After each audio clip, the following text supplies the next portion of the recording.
Dear, overtaking is allowed.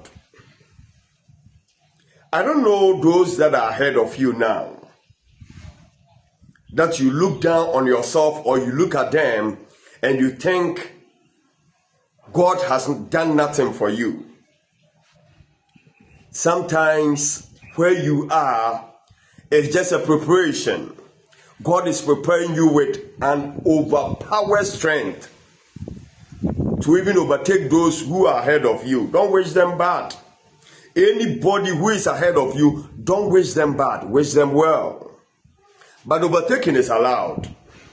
Wherever you find yourself, whatever you are doing, the beauty of it is the way God created humankind.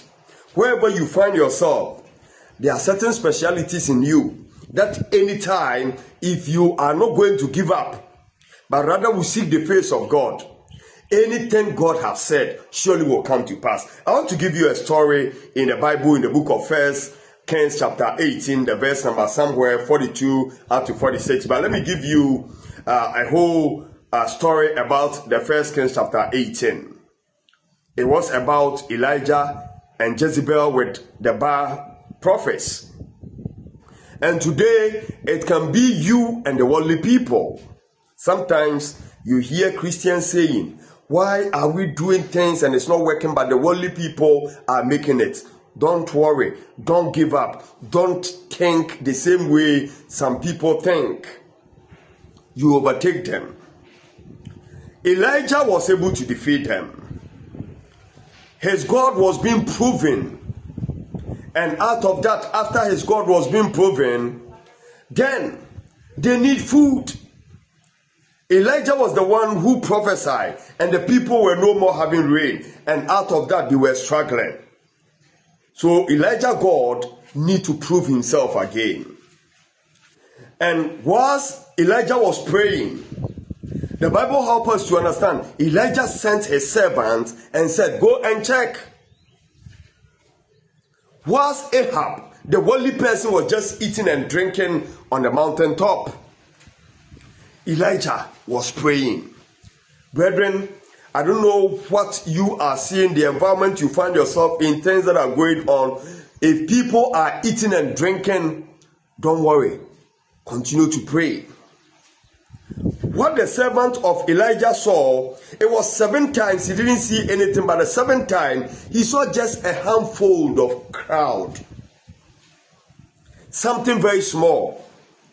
Sometimes believers pray, and sometimes when they see something little, they don't see it as something God is going to do in their lives. So they still relax.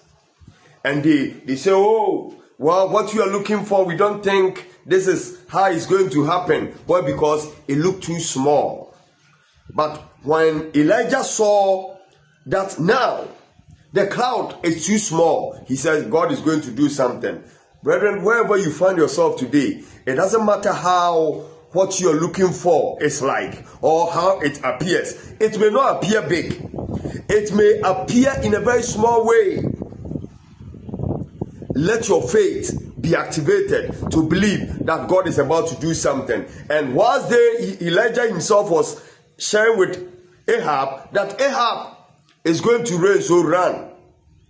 Ahab was running with his chariot because he was a king.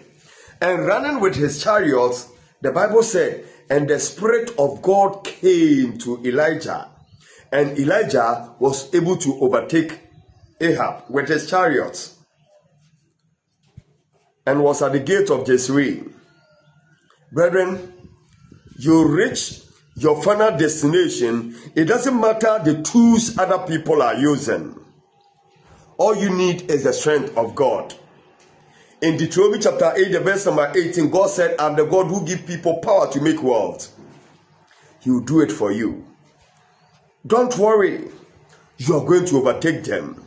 When the strength of the Lord comes upon you, it doesn't matter those who are ahead of you. Later they will see you and ask themselves, how did this person manage to make it? This will be your story. This is what the Lord has done. God bless you and be with you in Jesus' name. Amen.